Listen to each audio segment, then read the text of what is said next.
Vamos lá, vamos começar a conexão. Esperar dar um tempinho, porque aí o pessoal entra. Enquanto isso, vamos aguardando aí o Dr. Manuel Felipe aparecer, que já já a gente vai poder conversar um pouquinho com vocês sobre o que aconteceu no Congresso. Agora que a gente conseguiu sedimentar toda essa informação aí. O pessoal já está olhando, está acenando, muito bom. Já vi que o Manuel Felipe está online, daqui a pouquinho ele já entra com a gente aí para a gente começar a conversar um pouquinho com vocês. Sou suspeito para falar do Dr. Manuel Felipe, porque eu conheço pouco ele. Ele vai falar um pouquinho de como é que nós convivemos aí recentemente. Ótimo. Vamos lá, Manuel. Pede aí para poder... doutor Idel, muito bom. Legal, doutora Anísia também está na área. Muita gente importante. Legal. Assim que ele já começar a entrar, a gente já começa a... agora sim, vamos lá. Entrando na área. A conexão deve estar boa, né? Ninguém até agora reclamou da imagem ou do som. Apareceu nosso convidado de peso. Olá, boa noite, Thiago. Tranquilo, doutor Tudo Manuel? bom? Como é que tá aí? Diretamente de Brasília, Fazendo uma pós-consultório. ponte aérea. É isso aí, vamos lá. Falei, eu sou suspeito. Ajustando aqui a imagem. A imagem tá bacana. Tá. Tá ok. O som tá bom, testando. Para mim funcionando Tá ok. bem. Acredito que o pessoal Iluminação, também tô esteja tranquilo. legal. Dr. Manuel Bacana. Felipe fez residência de cardiologia no Instituto Dante Pazzanese, mesmo lugar que ele fez a especialização em valvopatias, e eu conheço muito bem, porque eu estive presente durante todo o ano, e recentemente tornou-se mestre em cardiologia no programa USP-DPC. Portanto, mais gabaritado que Dr. Manuel para conduzir essa conversa com a gente, está difícil de encontrar. Estou Obrigado, certo, Thiago. Belas palavras, assim, gostaria de agradecer o convite. Eu acho que fazer parte aí do The Valve Club é uma honra. E agora aqui em Brasília, a gente está tentando difundir um pouquinho do que a gente aprendeu aí com vocês aí em São Paulo, né? Atualmente, agora eu estou como médico assistente do Instituto de Cardiologia do Distrito Federal, antigo INCOR, e também, recentemente, como médico assistente do Hospital de Base também, atualmente o maior hospital público aqui de Brasília, também trabalhando também no setor de valvopatias, tocando em ambulatório, avaliando esses pacientes, encaminhando para a cirurgia, e na preceptoria também desses dois hospitais. E agora a gente está vendo bastante, realmente, como a doença valvar está acometendo os nossos pacientes, e aqui que eu estou pegando bastante paciente tanto do centro-oeste, mas pacientes do norte e nordeste, e a gente vai falar um pouquinho sobre isso aí ao longo do nosso bate-papo, o impacto que a doença valvar está tendo hoje, né, está acometendo esses pacientes, e o impacto que ele está tendo na saúde pública. E a gente vai mostrar um pouquinho também aqui da nossa realidade, né, daqui de Brasília, e do centro-oeste, nordeste, norte, que esses pacientes estão vindo de muitos lugares para serem tratados, né? Então a gente vai tentar abordar um pouco disso e as novidades aí que ocorreram aí no Congresso de Cardiologia, que você já vem abordando aí há algum tempo, né, tanto no The Valve Club, como nas postagens aí no YouTube que você deu início. Então, acho que tem bastante coisa interessante aí para a gente estar falando aí sobre doença valvar. Obrigado aí pelo convite e pelo início aí, pela iniciativa. Acho que é muito importante. Ótimo.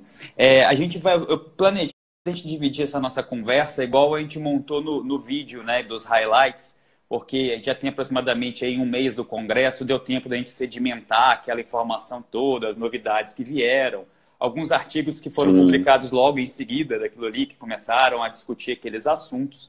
Então, eu acho que vai ser um bom momento e uma boa forma da gente ir abordando. Teve o pessoal que já perguntou, a live vai ficar salva depois, a gente vai publicar também no canal do YouTube, igual o Manuel falou. Lá a gente vai ter aula, vai ter as lives que a gente vai fazer, então vai ter uma certa frequência de movimentação lá também junto do Instagram. Eu escolhi para a gente começar a conversa, Manuel, sobre a epidemiologia, porque, como a gente estava falando, o impacto da valvopatia na vida das pessoas. A grande pergunta que eu me faço não seria a valvopatia, a coronariopatia de 2 décadas atrás, aquele momento onde todos os congressos falavam de stents, intervenção percutânea, a gente não estaria passando por exatamente esse momento, já que o TAV veio e criou uma mudança drástica na sobrevida dos pacientes, igual foi o antibiótico para infecção lá na Segunda Guerra Mundial. A gente não estaria vivendo exatamente isso, todos os holofotes da cardiologia virando para a gente da valvopatia agora. Você também não consegue sentir isso ou enxergar isso? Cara, eu concordo sim, Thiago. Eu acho que assim, a doença coronária hoje já está bem estabelecida. E hoje nós sabemos que 30% da mortalidade é por doença cardiovascular. E quer queira, quer não, o infarto, o AVC e as doenças cardiovasculares de uma maneira geral, elas já encontraram um terreno fértil para desenvolver os devices, tanto as medicações. Então, hoje em dia, nós já temos as medicações bem estabelecidas, os devices de tratamento, desde o primeiro paciente, que recentemente o nosso doutor Eduardo de Souza recebeu uma homenagem do trabalho First in Man com o stent Cypher, que aconteceu, né, há algum tempo, e agora depois do desenvolvimento dos stents farmacológicos. Então, atualmente nós conseguimos tratar bem esse paciente com doença coronária. Então, eu acho que o terreno de estudo da doença coronária, eu acho que já atingiu um patamar que já está bem estabelecido. Agora, nesse momento, a doença valvar, ela voltou, né? Além de ter um boom, ela voltou para os holofotes com a própria doença reumática, né?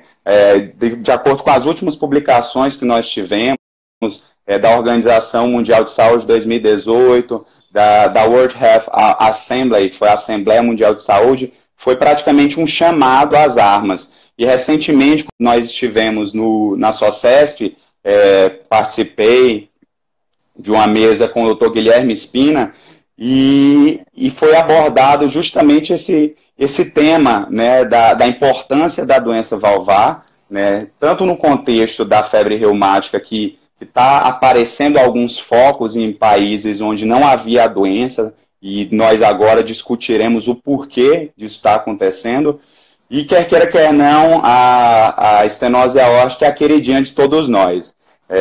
Atualmente, quando eu converso com os residentes, eu falo que a minha valvopatia predileta, né? Então, eu tenho uma certa paixão e não só pela própria fisiopatologia da doença, a classificação, que nós falaremos mais adiante, mas a própria tecnologia que vem surgindo em cima da doença atualmente, e contável, quer queira, quer não, é desafiador, né? É desafiador como ao longo dos anos nós conseguiremos dar um melhor prognóstico, um melhor tratamento para os nossos pacientes, e talvez com a terapia menos invasiva, né, que a gente já está conseguindo demonstrar com alguns estudos.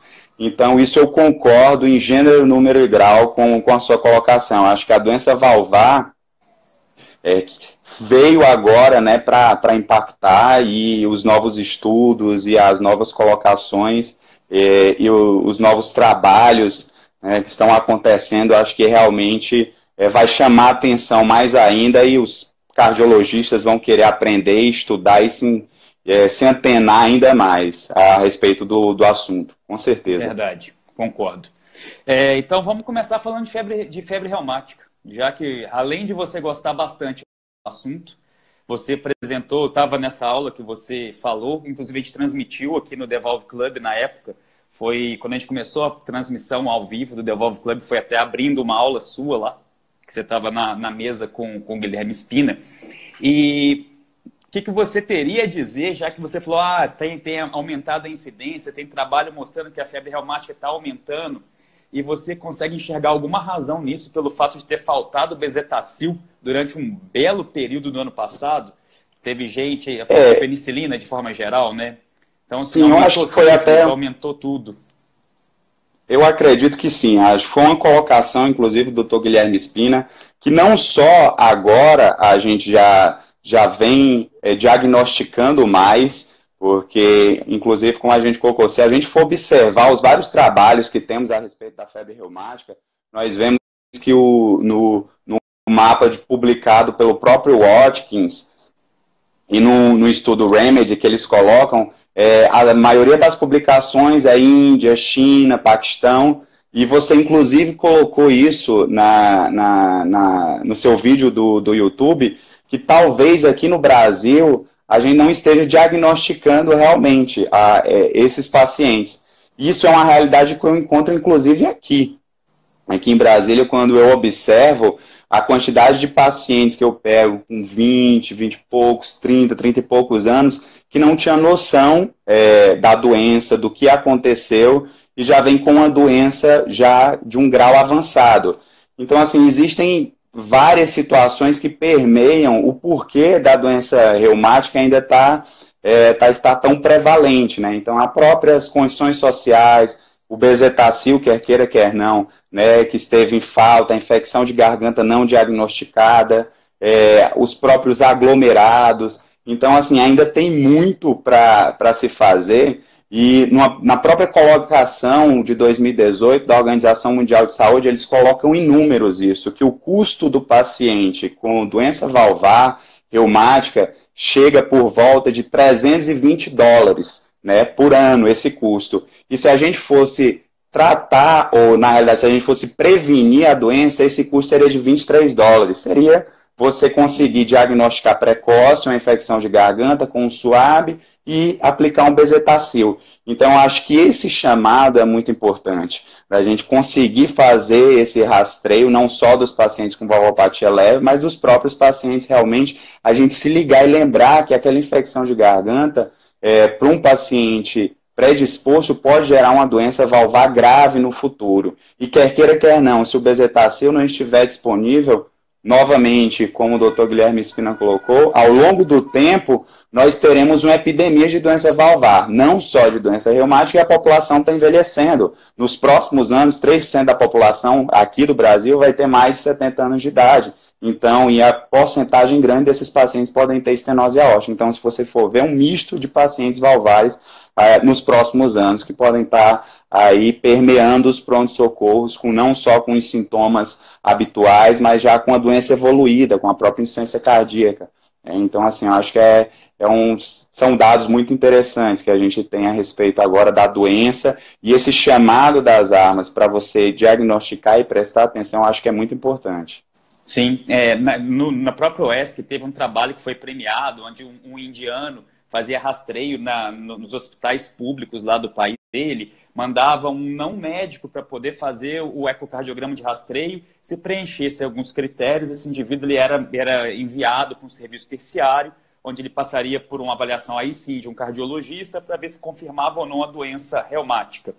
Eu tenho também consciência de que existe isso no Brasil, não só em São Paulo. Eu sei que a USP, eles conduzem um trabalho parecido com esse, mandam estudantes de medicina para fazer o rastreio, mas em Belo Horizonte tem um grande centro disso também, fazendo rastreio na rede pública de Minas Gerais. São mais de 5 mil alunos já rastreados, exatamente procurando a doença reumática, às vezes até subclínica, ou naquele paciente que é exposto à doença reumática, faz uma lesão e ninguém tem consciência, não se faz a profilaxia. E aí, buscando esse paciente, você vai ter uma incidência menor, igual você falou, de pacientes doentes no futuro, trazendo um impacto gigante em sistema público de saúde e coisas afins, além da própria saúde do paciente, né, que vai estar sendo beneficiada.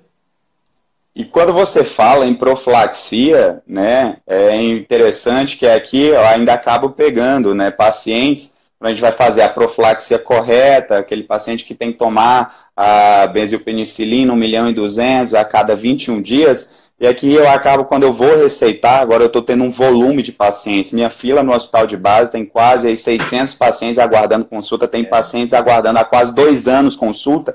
E quando a gente vai ver a receita, às vezes tem pacientes tomando mensalmente, né, de 31 em 31 dias. E a gente já viu que tem trabalhos demonstrando que está errado essa forma de se fazer, né, que mostrou que realmente você acaba ficando exposto. Então, realmente é importante você fazer a profilaxia correta. Então, para aquele paciente que teve uma febre reumática sem cardite, então, pelo menos 5 anos de profilaxia, né, ou até os 18 anos. Para aquele paciente que teve uma cardite leve, então, lembrar de fazer a profilaxia pelo menos 10 anos após o último surto, ou até os 25 anos. E para aquele paciente que é o que a gente encontra, às vezes, no meu próprio, logicamente, a gente que participou e participa aí do ambulatório aí também do Instituto Dante Pazanese, o paciente que já tem a valvopatia reumática, já tem um acometimento, já tem FA, esse paciente tem que fazer a profilaxia até os 40 anos, ou pela vida toda, né? Se for um paciente que tenha uma exposição ocupacional, né? Uma pessoa que tem uma valvopatia reumática e trabalha numa creche, que trabalha com criança, né? Mora em um lugar muito aglomerado, né? Onde ele tenha a probabilidade de ter mais infecção de garganta, né? Então, realmente, esse paciente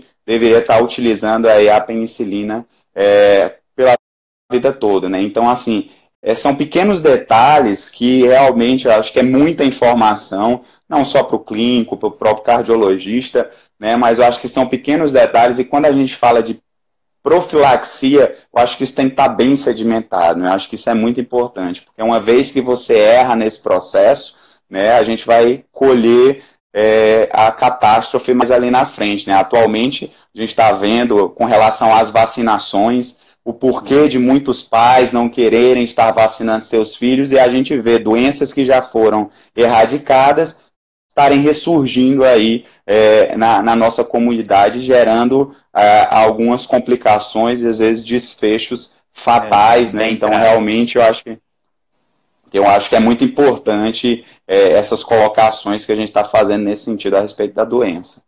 Concordo. Verdade. Acho interessante porque, realmente, que o pessoal, por falta de cultura básica, isso que é ensinado já desde a faculdade, a gente acaba negligenciando. A gente, eu digo a classe médica, não eu e você que trabalhamos com isso, mas a classe médica que aprende isso, é uma doença que você consegue erradicá-la do mapa, você tem tratamento para isso, e mesmo assim o pessoal peca em prevenção primária, secundária, e acaba tendo esse desfecho todo, né? Bem parecido com a história da vacinação. Bom, vamos agora começar a falar talvez da sua predileta valvopatia, a estenose aórtica. E falar de estenose aórtica do Congresso Europeu não tem como a gente não citar o TOPAZ Study, que foi a primeira vez, talvez, que levantaram a pérola de será que pacientes com estenose aórtica moderada e disfunção do VE mereceriam tratamento cirúrgico? E eu falo isso porque o trabalho não foi desenhado para isso, o TOPAZ. Foi um trabalho para avaliar desfecho em pacientes de baixo fluxo, baixo gradiente e o uso da dobutamina para poder ver exatamente o que você usaria de screening. Aí, Manuel, se quiser já responder aí para o nosso amigo Dr. Daniel Pita, fez uma pergunta da alergia à penicilina. Só para a gente voltar e depois a gente continua a estenose aórtica. O alérgico à penicilina, o que ele vai usar como profilaxia? Ele pode utilizar eritromicina, né? É uma opção, né? Eritromicina é uma... Assim, o ideal realmente é que a penicilina já foi comprovado que é a melhor opção, né? Então, e às vezes, o importante nesse sentido é saber se o paciente é realmente alérgico, né, à penicilina. Então, se isso for realmente uma alergia, porque às vezes o paciente teve algum mal-estar, uma dor, algum processo, então assim, caracterizar a alergia. Uma vez que o paciente seja diagnosticado realmente com alergia, a eritromicina seria uma opção. Excelente. Então, voltando à estenose aórtica, o TOPAZ, né, que foi a análise para poder ver, na verdade, reserva de fluxo em paciente com baixo gradiente, reserva contrátil e tudo mais, ele acabou encontrando que aqueles pacientes que eram muito sintomáticos e também eram encaminhados para cirurgia e tinham o que a gente chama de pseudoestenose aórtica, que é aquela que, na verdade, configurou como não sendo verdadeiro, a doença estava no músculo do ventrículo esquerdo, esse paciente apresentou uma melhora de sobrevida, mais até do que o paciente que tinha estenose aórtica verdadeira. E aí, exatamente apareceu essa dúvida, será que existe tratamento cirúrgico? Pela primeira vez, uma valvopatia moderada, a gente vai começar a indicar tratamento cirúrgico como evidência 1 ou de forma isolada. Ele levantou essa bola. E depois disso, a gente tem acompanhado que alguns trabalhos estão tratando sobre isso. Já para servir como spoiler, essa semana a gente vai liberar uma aula exatamente sobre isso, estenose aórtica de fluxo baixo. Mas isso aí é ao longo da semana. Por enquanto é que a gente vai conversando aqui. Você também consegue imaginar isso, que se você melhora a pós-carga desse paciente, mesmo ele tendo uma estenose moderada, já com o ventrículo baleado, será que isso aí traria algum benefício para esse paciente? Você acha que ele vai ter algum proveito? Eu acredito que foi a própria colocação, acho que na aula, não sei se foi do Felipe Barô, que ele falou que às vezes o paciente que tem a estenose, tem estenose moderada, mas com um ventrículo com disfunção, aquela estenose talvez funcionaria como uma estenose importante, né? O problema é que nós não temos, como você mesmo falou, a comprovação dessa situação. Então, hoje em dia, os guidelines eles já estão muito bem amarrados, né, na estenose aórtica importante, né? Aquela área valvar reduzida, né, e aí a gente acaba se baseando muito na cirurgia nesse sentido. Quando nós temos uma estenose moderada, aquilo gera um pouco de ansiedade você indicar a cirurgia, até porque desde 1960, quando Brown-Wald fez aquela curva do paciente que tinha a estenose aórtica moderada, e aquele paciente, dependendo do sintoma, e mostrou que o paciente que era assintomático com estenose importante, o risco de mortalidade era menor do que 1%. Porém, à medida do possível, quando aquele paciente ia desenvolvendo sintoma, seja dispneia, seja síncope, seja angina, a curva de mortalidade se tornava mais visível, né? O paciente que tem dispneia, por exemplo, a mortalidade de 50% em 2 anos, o paciente que tem angina, mortalidade de 50% em 5 anos, e o paciente que tem síncope, mortalidade de 50% em 3 anos. Então, a gente pode tentar fazer o paralelo para esse paciente que tem estenose moderada.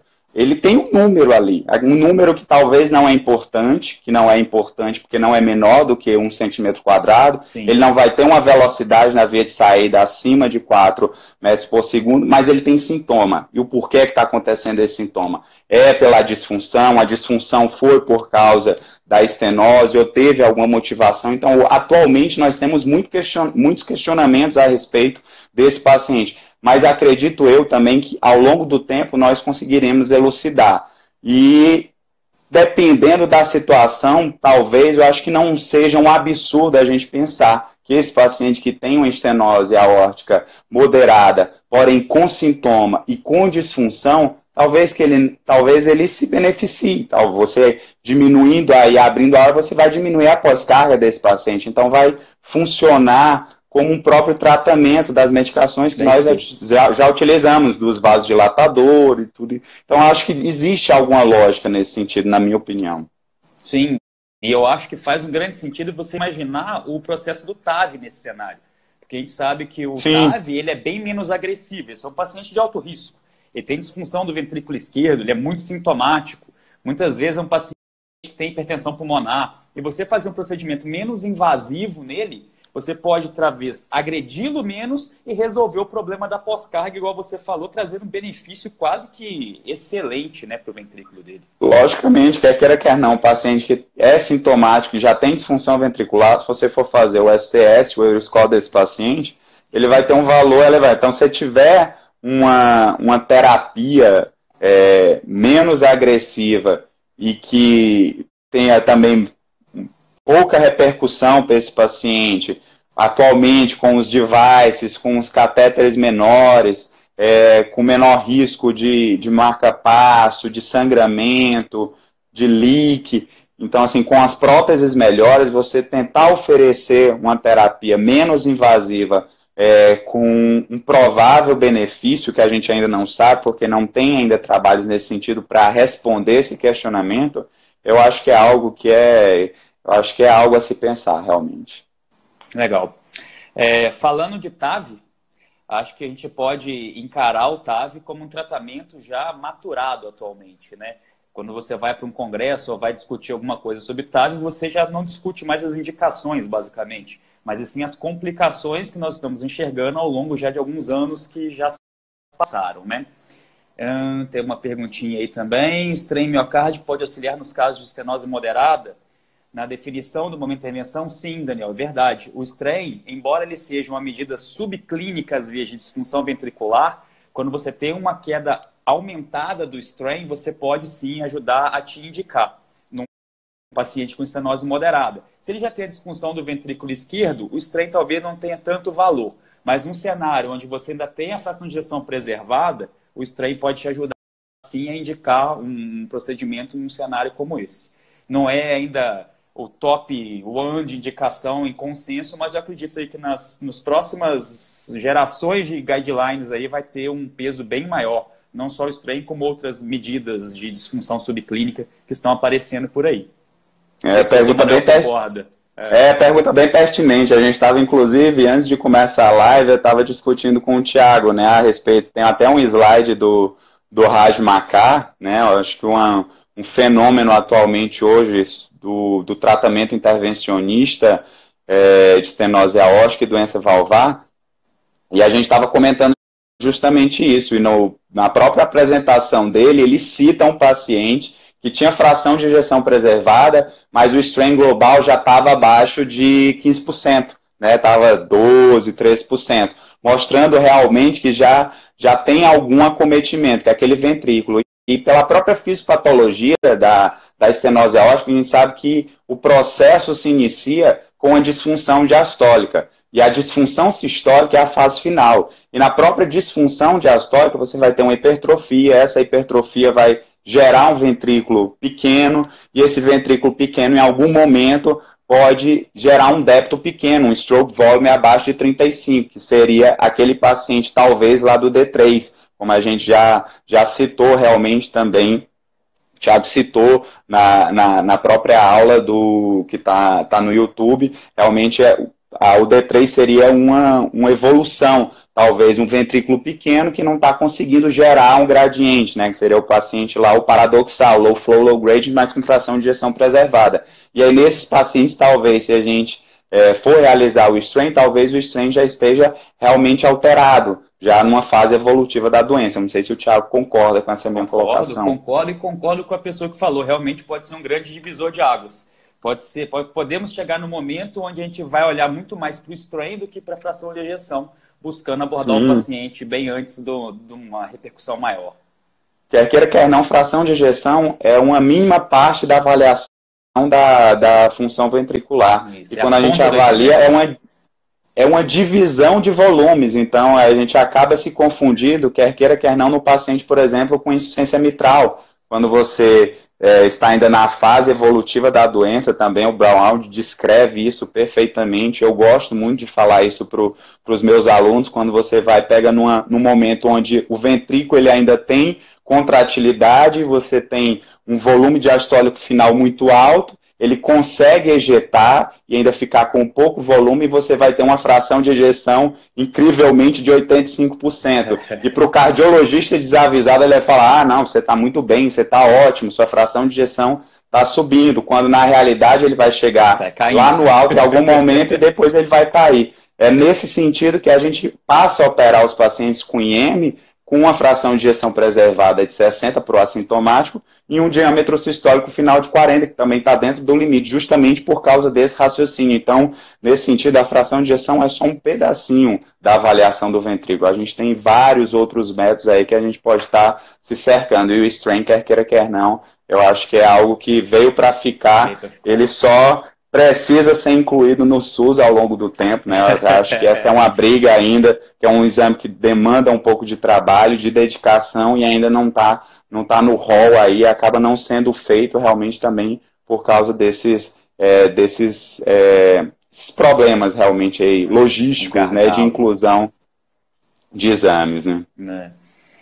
Legal. Uma vez então que você tem indicado, o tratamento nesse paciente com estreia alterada e tudo mais, e você indicou um TAV por acaso, e aí nós vivemos hoje talvez a geração de que tente procurar quais são as complicações que você pode encontrar com o TAV e como evitá-las. Aquelas complicações básicas de marca-passo, refluxo paraprotético, né, o leak, ou coisas mais graves como ruptura de anel, embolização de prótese, que a gente hoje já enxerga isso tudo de forma bem mais tranquila e com incidências cada vez menores de complicação. Mas a complicação que vem crescendo muito agora, e aí fica difícil a gente poder saber, sem viver isso, é a degeneração da bioprótese transcatéter. Porque você não conseguiria saber o real impacto disso se você não tivesse pelo menos aí 15, 20 anos de rodagem. Nós estamos chegando perto dos 15 anos, né, de rodagem de grandes populações recebendo TAV. Começou tudo em 2002, mas agora que nós estamos chegando a alguns 15 anos de acompanhamento. E o que nós vemos é isso. Recentemente até mudou a classificação, acho que a gente já comentou disso aqui no Devolve Club, já teve artigo sobre isso, mostrando exatamente que agora divide-se em SVD, quando o paciente começa a ter uma deterioração, pode ser estrutural ou não estrutural. A gente vai dar muito legal sobre isso no congresso, a gente colocou quase a aula na íntegra, no highlight, tão interessante que era a aula, e vale a pena muito discutir sobre isso. Porque evitar o leak, evitar deterioração ou marca-passo, a gente já está numa situação já bem mais confortável. Agora, aprender de degeneração, talvez a gente esteja iniciando o caminho para entender aquele paciente que vai degenerar mais ou menos, o que fazer para evitar, a dupla antiagregação plaquetária, a anticoagulação, enfim, eu acho que aí sim no TAV a gente está engatinhando e começando. Indicação e complicação que a gente já conhecia, parece que já está superado. Concorda comigo? Concordo, sim. Eu acho que... Não, tá não.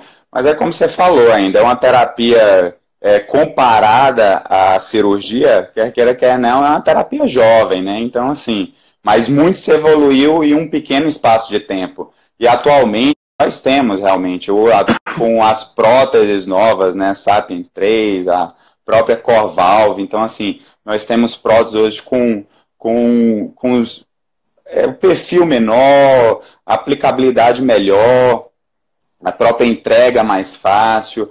Então, assim, a qualidade do material e tudo, mas quer queira, quer não, como você falou, o trabalho do Capodano, ele até coloca que realmente, atualmente, hoje, a previsão que nós temos de durabilidade é certa, né, já definida, é de pelo menos 8 anos. Então, na própria apresentação, né, demonstra aqueles 3 perfis de pacientes. Por isso que, atualmente, nós indicamos ainda para um paciente com uma idade mais elevada, porque vai ser aquele paciente que ele não vai se preocupar com a durabilidade do device. Ele quer realmente escapar da cirurgia, mesmo a cirurgia sendo realizada num grande centro, com expertise adequada, com um bom pós-operatório, com uma boa UTI, né? Mas a gente não sabe realmente ainda essa durabilidade para você estar aplicando o device num paciente de 60 anos de idade. Então, se esse device não dura 10 anos, você vai fazer um valve em valve, em valve, em valve, em valve, e aí, como você próprio comentou na aula, cada vez com gradientes mais elevados. Então, você promovendo isso, a gente já vai estar promovendo a disfunção de prótese, logicamente. Você vai entregar um device já com gradiente alto, a gente não vai estar resolvendo o problema.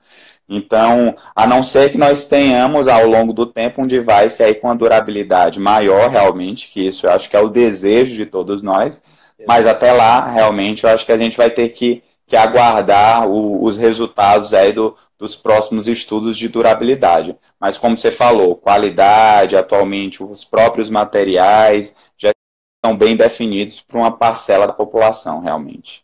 Acho que já está emplacado nas diretrizes. Sim, no Dante você conhece bem nossa casuística, que está hoje em torno já de 400 pacientes. A gente conseguiu fechar na época em 370 para poder começar, né, a dissertação do Pedro, que é um aluno nosso lá da hemodinâmica, falando exatamente da degeneração que nós temos aqui no nosso cenário. Óbvio que nós vamos utilizar próteses aí de várias gerações. Como a gente começou, a gente tem paciente que acompanha há 8, 9 anos com a gente. 8, 9 anos atrás eram próteses diferentes. Hoje, igual você Sim. mesmo acabou de falar, a prótese está muito melhor, provavelmente muito mais durável. Então, nós vamos ter uma noção, mas que provavelmente os próximos anos vão trazer informações melhores com devices bem mais modernos, né? Com certeza. Legal. Agora vamos falar a vedete que teve no Congresso. Todo mundo queria encher as salas quando se falava de ciência mitral funcional. E tem motivo para isso, né? Nós temos coisa nova aí saindo, mostrando que tem impacto em mortalidade, a gente vai conversar sobre isso. Mas antes de começar sobre isso, eu já vou trazer a informação diferenciando o que é uma insuficiência mitral primária de uma secundária. Porque dia a dia a gente vê essa confusão nos ambulatórios. A insuficiência mitral primária é toda aquela insuficiência mitral que tem acometimento do aparato mitral diretamente. Então você vai ter lesão de folheto, lesão de cordoalha, lesão de anel. Agora, aquele indivíduo que apresenta uma dilatação, uma alteração do músculo cardíaco, que leva a uma alteração do aparato, e o aparato em si está íntegro, ele desenvolve uma insuficiência mitral funcional. Exemplo clássico disso daí é o paciente com miocardiopatia isquêmica e que, por essa razão, dilata o ventrículo esquerdo, isso traciona os folhetos, levando a insuficiência mitral.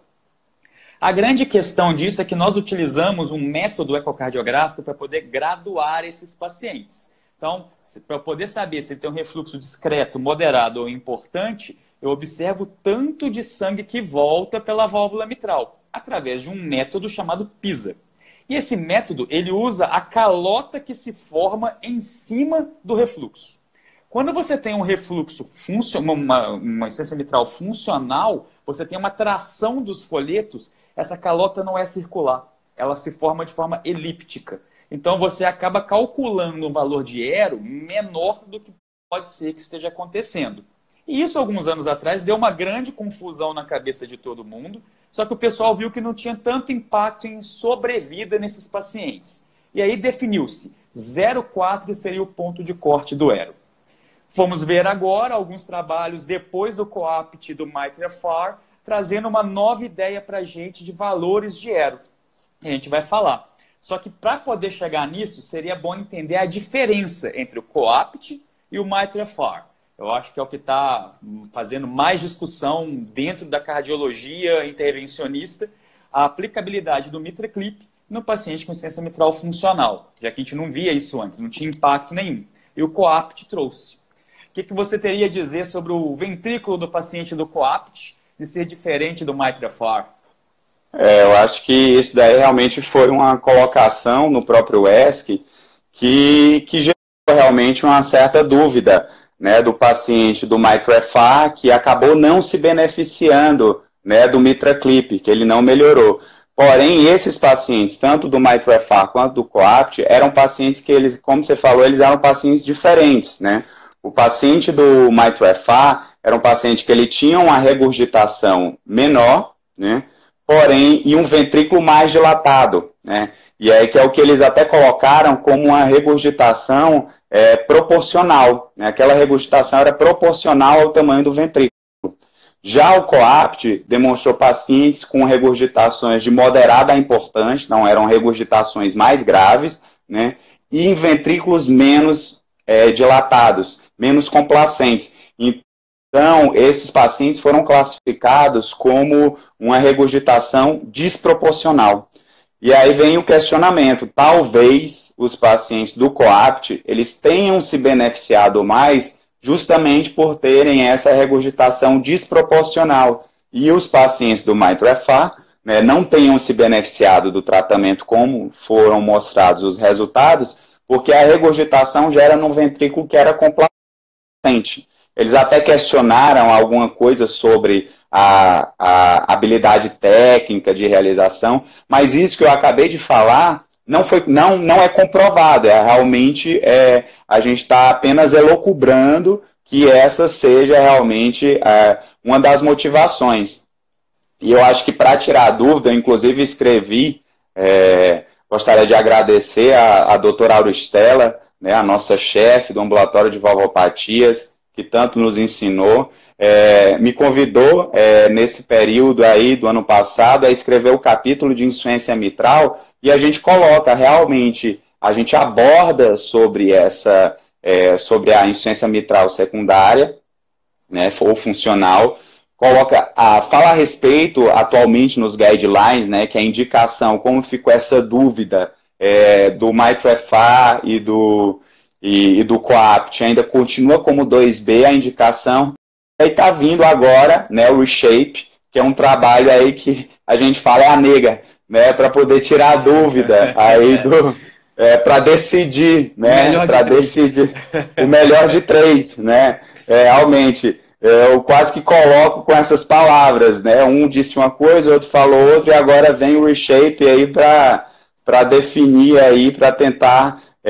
resolver. Ele vai pegar pacientes com regurgitação funcional importante, realmente, um perfil de pacientes mais semelhante aos do COAPT, realmente, e para tentar definir, a gente ver se a gente consegue mudar a indicação aí com os novos devices, né? A indicação que atualmente é 2B, e a gente vai ver o que é que vai sair nas próximas diretrizes. Verdade.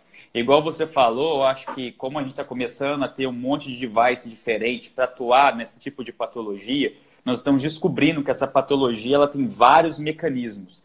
Hoje nós já temos devices de anuloplastia percutânea, cardioband, o milipid, ou então exatamente esse que faz o edge-to-edge, igual o MitraClip, que atua nos folhetos.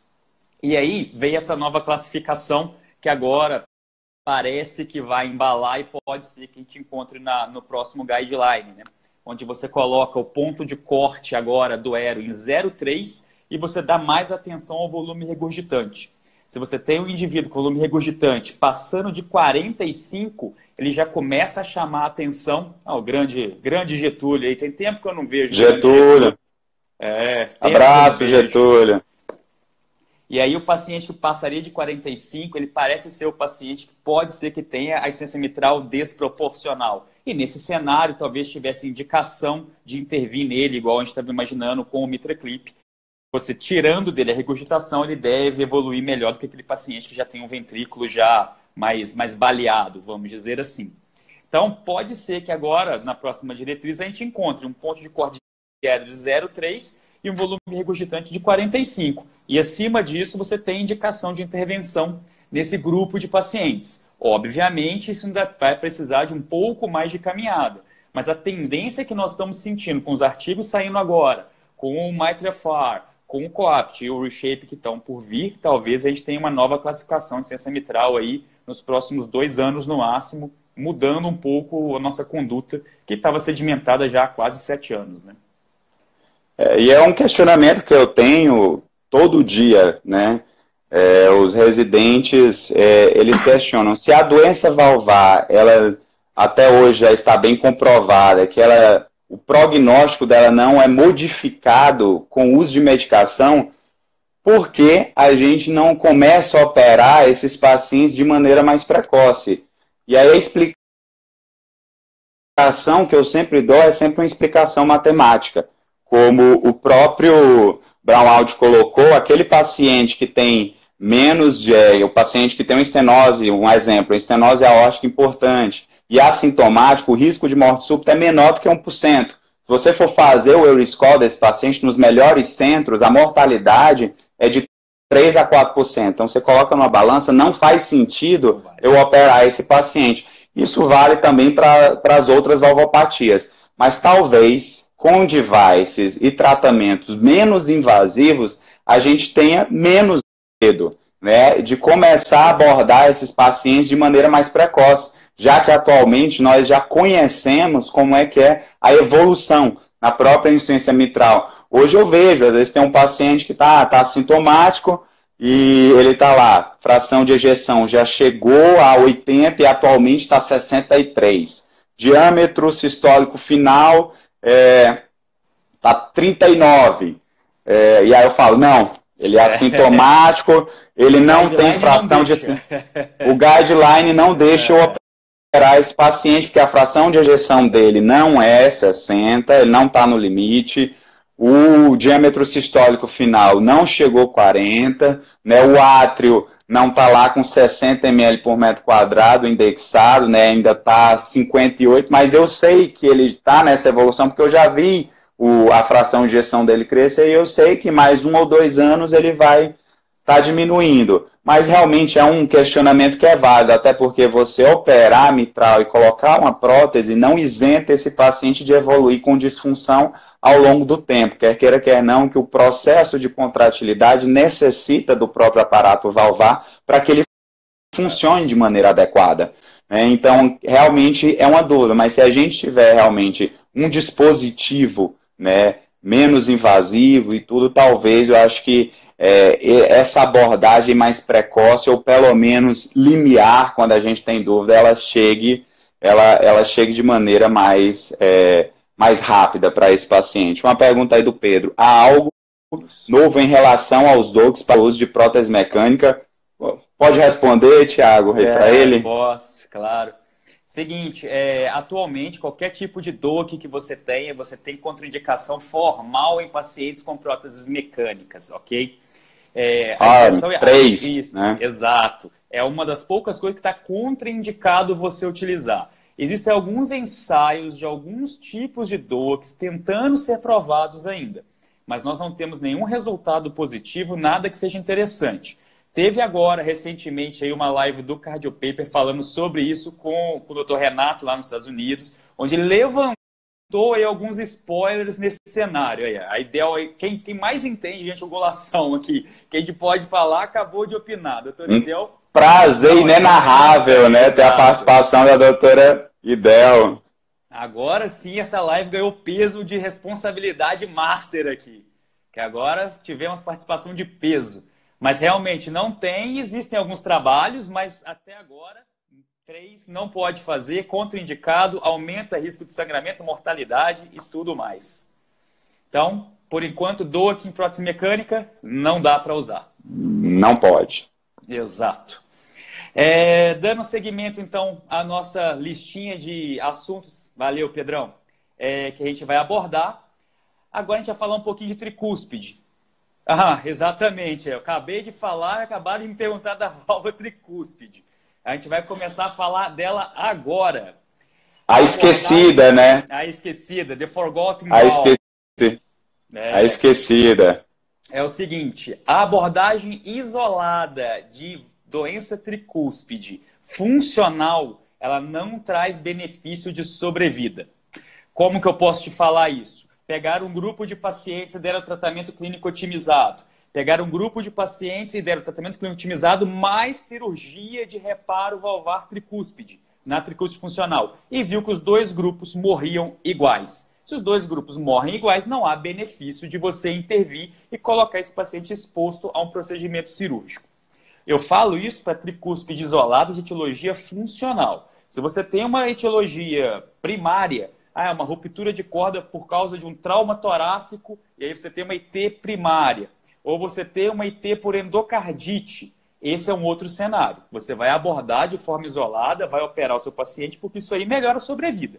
Isso agora, tem classe 1 pela diretriz, né, Thiago? Exato. Classe 1 pela diretriz.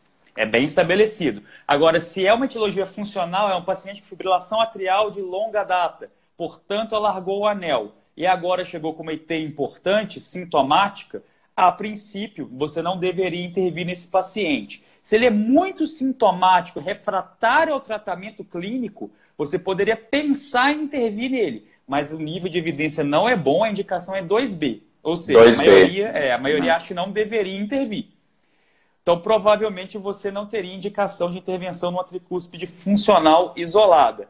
Diferente quando ela está associada a alguma doença ao lado esquerdo do coração. Se você tem uma IT funcional importante e, junto com isso, uma estenose mitral reumática ou uma insuficiência aórtica importante, você vai intervir do lado esquerdo, a indicação de intervenção concomitante ela é mandatória. Você não pode privar esse paciente de uma plastia tricúspide no momento que você está abordando o lado esquerdo do coração. Você não aumenta tempo cirúrgico de forma importante e você não aumenta a mortalidade. Sim, independente da hipertensão arterial pulmonar, porque a hipertensão arterial pulmonar não contraindica a plastia da tricúspide. Ela só é um sinalizador de mau prognóstico. Se você tem uma HP importante, num ventrículo bom, com uma doença esquerda, sim, você deve plastiar esse paciente. tivemos uma pergunta igual aí com a Ana, lá do ambulatório também. Da mesma forma. Então, serve para os dois a resposta. A hipertensão pulmonar é um fator prognóstico. Ele não contraindica, exceto na disfunção importante do ventrículo direito. Do ventrículo direito, é isso que eu ia falar. Uma disfunção se importante, você tiver uma HP fixa, aí acabou, não tem muito o que fazer, o prognóstico está selado, basicamente. Mas se você inclusive, se essa hipertensão pulmonar for maior do que 5 UDs, está selado, inclusive, para o transplante cardíaco. Exato. Realmente. Ou seja, pouca coisa a fazer, chegou tarde demais. Mas, tirando esse cenário, você não pode privar o seu paciente de uma abordagem concomitante. E aí tem um valorzinho bonitinho lá em vários papers e também no guideline. Se você tem uma IT de moderada para cima, ou um anel de tricúspide igual ou maior a 40 milímetros, a indicação de plastia está consolidada e você deveria abordar. Concorda, Manuel?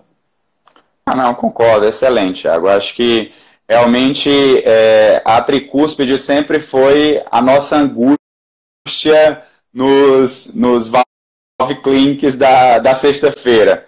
Né? Sempre quando chegava aquele paciente que acabou operando a mitral por algum motivo e tinha-se medo de mexer na tricúspide antigamente, achando que a HP iria ser problemática, que iria levar à falência do VD e não se abordava a tricúspide nesse sentido, né? E aí, anos depois, o paciente volta com insuficiência tricúspide funcional, né? Que não foi abordada no passado, a gente fica, poxa vida, esse paciente deveria ter tido a tricúspide abordada quando foi abordado do lado esquerdo, e agora nós temos uma tricúspide funcional isolada, o que fazemos com ela? E esse questionamento sempre era um questionamento importante e que a gente ficava na dúvida, vamos mandar para a cirurgia porque é jovem, porque é isso, porque é aquilo, já está muito sintomático. Sem evidência, pela diretriz 2D, e agora está comprovado que talvez a manutenção do tratamento clínico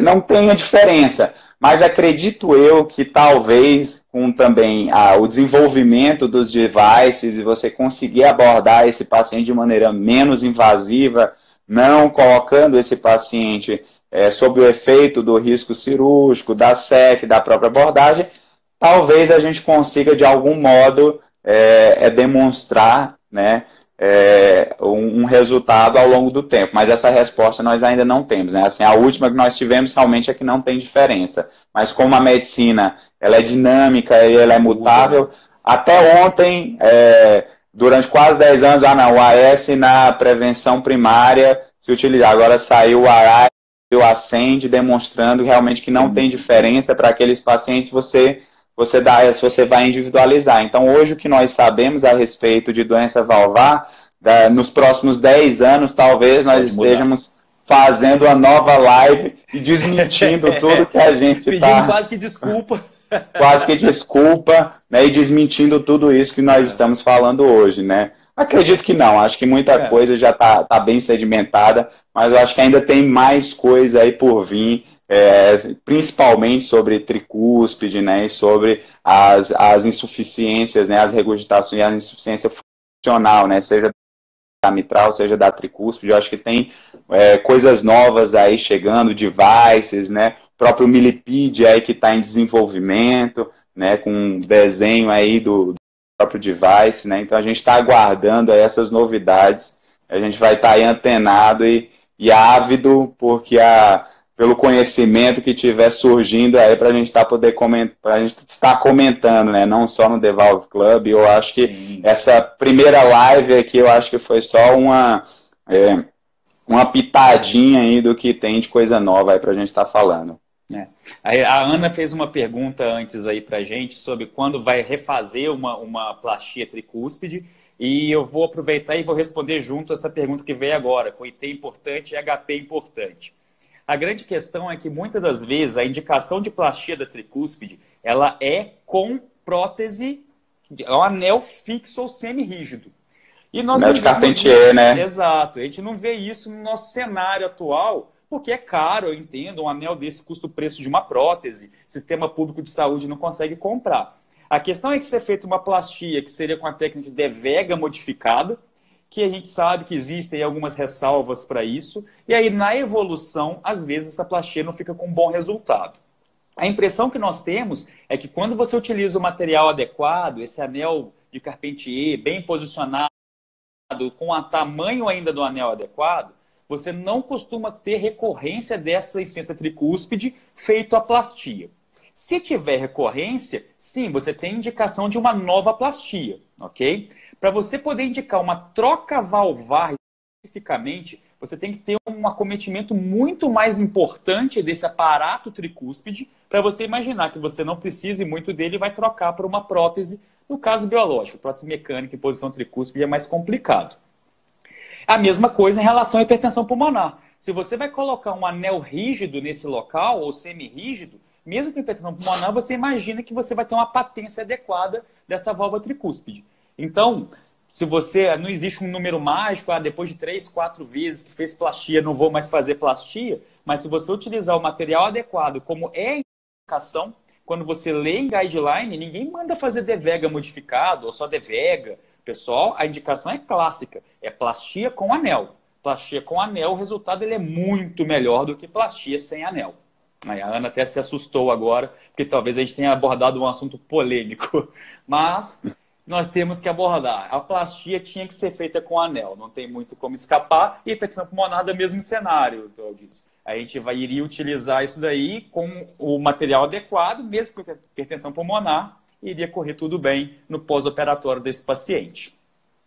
Puxando o gancho, desculpa, Thiago, pode falar? Pode falar. Só puxando o gancho, realmente o porquê do anel, né? Foi que nem trabalhos que foram feitos no paciente que tem insuficiência mitral funcional. Quando você vai abordar realmente esse paciente por algum motivo, por exemplo, o paciente tem uma miocardiopatia isquêmica e eu preciso plastiar essa mitral, na realidade o ideal é que você faça realmente a plástica ou com um anel rígido ou com uma própria prótese, porque a doença não é na válvula, a doença é no ventrículo, então você precisaria de um anel rígido para dar suporte a esse ventrículo. A mesma coisa na insuficiência tricúspide funcional, o problema não está no folheto, não está na válvula, está na realidade no ventrículo que dilatou, no anel que dilatou, seja por uma doença do lado esquerdo, seja pela própria FA que gera IT, IT que gera FA, né? Existe essa teoria realmente, então a gente precisa de algo para dar suporte, tá entendendo? E às vezes, como você mesmo falou, quando é feito só com pericárdio, né? Talvez isso tenha uma probabilidade de ficar um pouco frouxo e isso ao longo do tempo voltar a ficar insuficiente, né, Thiago? Acredito que sim, acho que esse é o raciocínio. Respondendo aí o que o doutor Veríssimo perguntou para a gente, aí, eu até anotei o nome dele aqui para não esquecer, caso subisse, o Francesco Maisano comentou exatamente isso que você está falando. Existem várias técnicas para você tratar uma insuficiência tricúspide além da Devega ou Devega modificado ou o próprio anel. Mas a grande questão que ele traz você tem que indicar na hora certa. A técnica que você vai usar aí depende também de cirurgião para cirurgião ou aquele indivíduo que tem uma capacidade, uma técnica melhor para poder fazer, experiência do centro e tudo mais. Que a grande sacada de você tratar a tricúspide é o tempo certo. Você não pode deixar passar o tempo. Entrou para resolver o lado esquerdo, não deixa passar a tricúspide despercebida ali. Entrou para poder fazer uma revasca, a tricúspide está lá? Entra. Se vai ser a bicuspidização, você tem uma grande experiência com isso, ótimo, o resultado é bom, pode fazer. Mas a ideia é não perca o time, porque uma vez que perdeu o time, você acaba passando do momento certo e aí depois não consegue correr atrás do prejuízo. Correto? Outra coisa também, só para a gente poder fechar esse assunto de tricúspide, que a gente vê que está começando aí, a solicitação exagerada de ressonância para poder ver fração de ejeção de IVD diante do paciente com insuficiência tricúspide. O que nós temos hoje em dia de evidência sobre isso? Fração de ejeção do EVD, exceto naquelas situações de disfunção importante, grave, não vai contraindicar nenhuma abordagem sua concomitante, igual a gente tem conversado.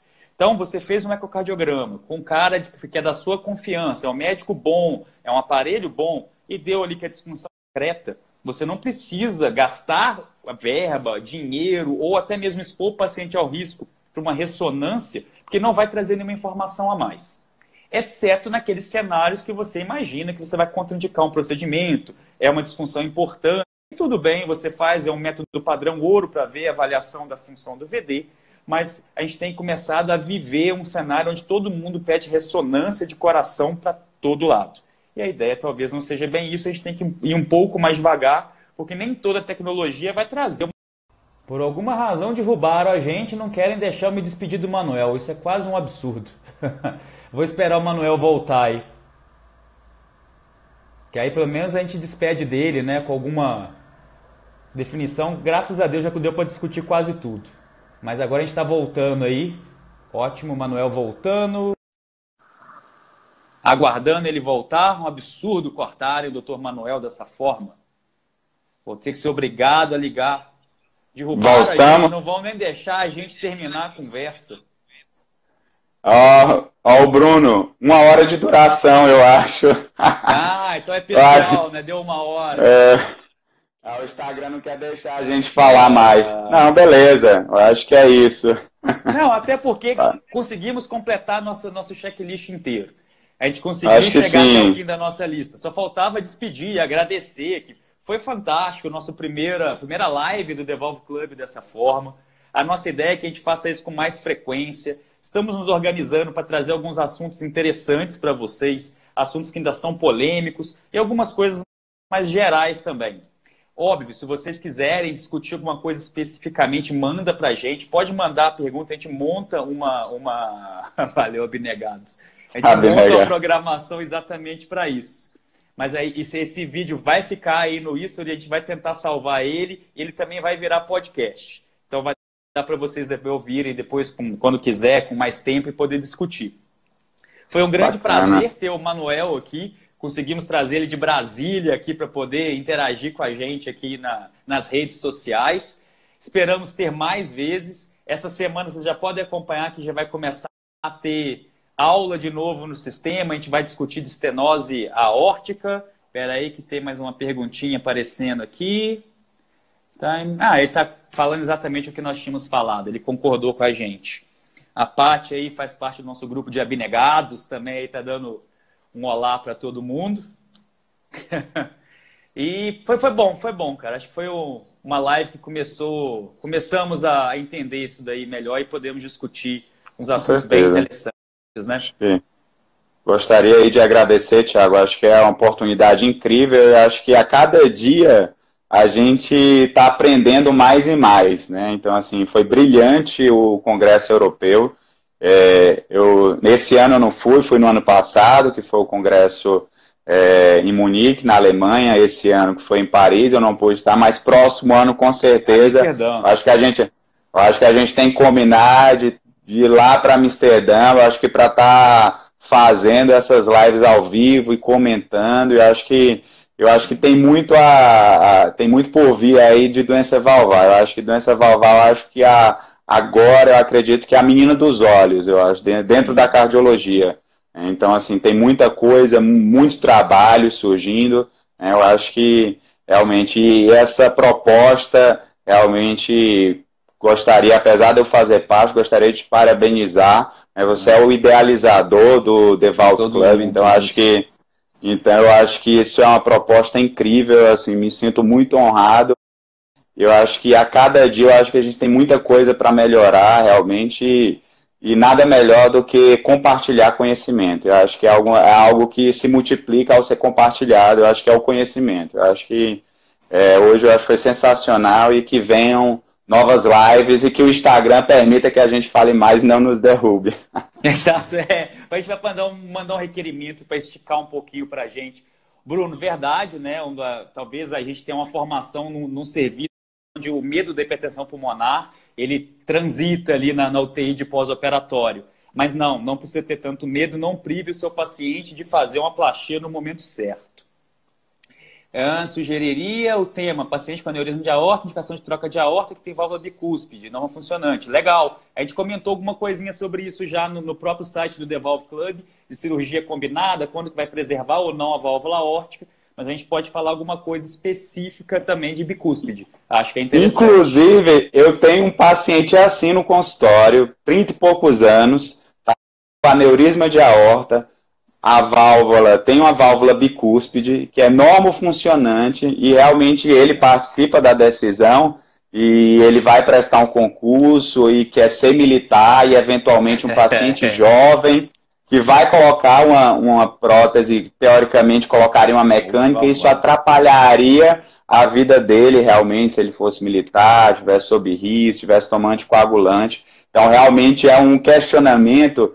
E, doutor Veríssimo, igual ao seu questionamento, temos vários outros questionamentos de pacientes que precisam operar, estão na vigência de uma cirurgia para um câncer, ou um paciente que acabou de ter uma síndrome coronária aguda e acaba desenvolvendo por algum outro motivo uma doença valvar e ainda está no tempo de DAPT. Então, assim, questionamentos como esses são realmente super válidos. Eu acho que o The Valve Club foi criado justamente nesse sentido. Realmente, para tentar não responder, porque nem eu, nem o Thiago, nem o Tito, que somos o Thiago, o editor, e os coeditores, não somos donos da verdade, mas eu acredito que nós queremos. Eu acho que, na realidade, nós queremos trazer a conversa, e como o próprio Thiago falou, né, da própria febre reumática, né, a febre reumática na mesa, e a própria doença valvar atualmente hoje, ela tem que estar na mesa. E dúvidas como essa permeiam vários consultórios de vários cardiologistas pelo Brasil. E você ter um centro onde você consiga discutir, e como o próprio ESC colocou, se você não tem um heart team, que sejamos, então, um heart team difundido pelo Brasil. Exato. Onde tragam as dúvidas e a gente, com outros especialistas que a gente vai tentar trazer aí no dia a dia, né, nós realizemos um petit comitê para tentar ajudar a resolver e trazer a resposta do tratamento, do melhor tratamento possível para determinada doença e para aquele paciente, realmente. Exatamente. Essa é a filosofia do The Valve Club. É isso que a gente tem lutado aí para poder trazer para todo mundo. Acho que a recepção foi boa do pessoal, o pessoal tem interagido legal, é um assunto interessante. Mas quanto mais perguntarem, quanto mais mandarem sugestão, falar de doença multivalvar, a gente pode fazer uma live só sobre isso. Acho que quanto mais, melhor. Quanto mais a gente conseguir discutir ciência de qualidade, é bom para todo mundo. É bom para a gente, porque está falando do assunto que a gente gosta e a gente aprende. E é bom para vocês, porque soluciona esses abacaxis que a gente vê por aí, Brasil afora. É isso aí. Acho que... Muito bom. Boa noite. Boa noite, foi um prazer. Um grande abraço, Manuel, e todo mundo que entrou aí. Até a próxima. Até a próxima. Abração, Thiago. Tchau, tchau. Abraço.